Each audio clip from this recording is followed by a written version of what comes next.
In this video, I'm going to demonstrate how to administer CPR on an adult. Okay, suppose you find someone lying down on the floor. What are you going to do? First, assess the scene. Look around. Make sure the scene is safe. Are there safety hazards, a chemical spill, electrical wires, gas fumes, or anything dangerous? You can't help anyone if you become a victim too.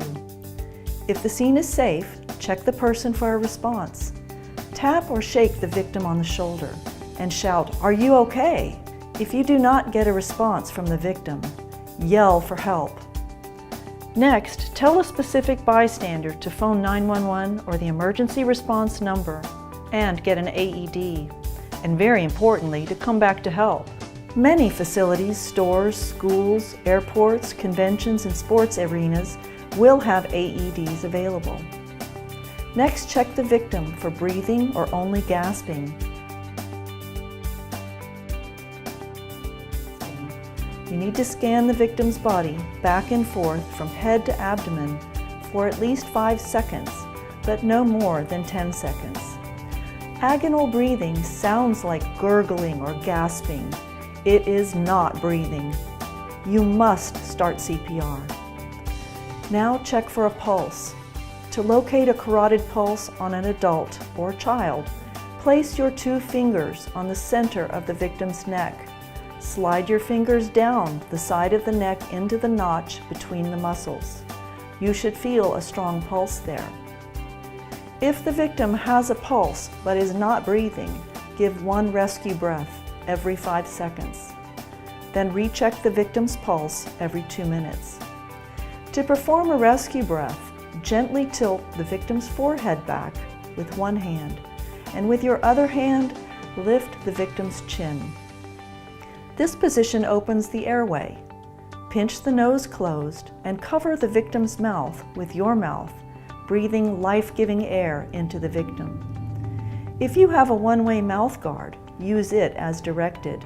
The mouth guard has a one-way valve and protects the rescuer from contact with vomit, secretions, infectious fluids, etc. Place the elastic bands around the victim's ears to hold it in position. Give 2 rescue breaths, 1 second for each breath. Look for chest rise. If you don't see the chest rise, reposition if needed. If the victim has no pulse, start the CPR cycle of 30 compressions, 2 breaths, 30 compressions, 2 breaths, until help arrives or you can no longer perform effective CPR. Let me show you how to do this. First, if possible, remove clothing out of the way of the victim's chest. Next, locate your hand placement for compressions. With your hand, draw a line from armpit to center of chest for placement. Place the heel of one hand on the lower half of the sternum or breastbone. Now, place your other hand over the first, interlacing your fingers for support. With your arms straight and your shoulders positioned over the victim's chest, push down on the victim's chest. For an adult, you will want to push down at least 2 inches or 5 centimeters. Now watch as I perform 30 deep compressions in 18 seconds or less.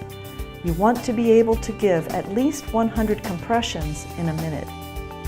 You may lift your hands slightly off the chest between compressions to allow for full chest recoil. But keep your hand placement. Keep interruptions to a minimum. It helps to count out loud. Some say humming the tune to the 1980s pop tune "Stayin' Alive" is good for keeping the right tempo. I'll give 30 compressions in 18 seconds or less, counting out loud to 30. After 30 compressions, give 2 breaths.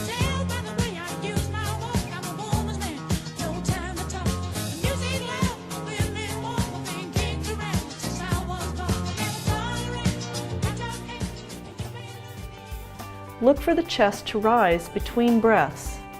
If there was no one available to help, after performing 5 cycles of CPR, call 911 and/or get an AED.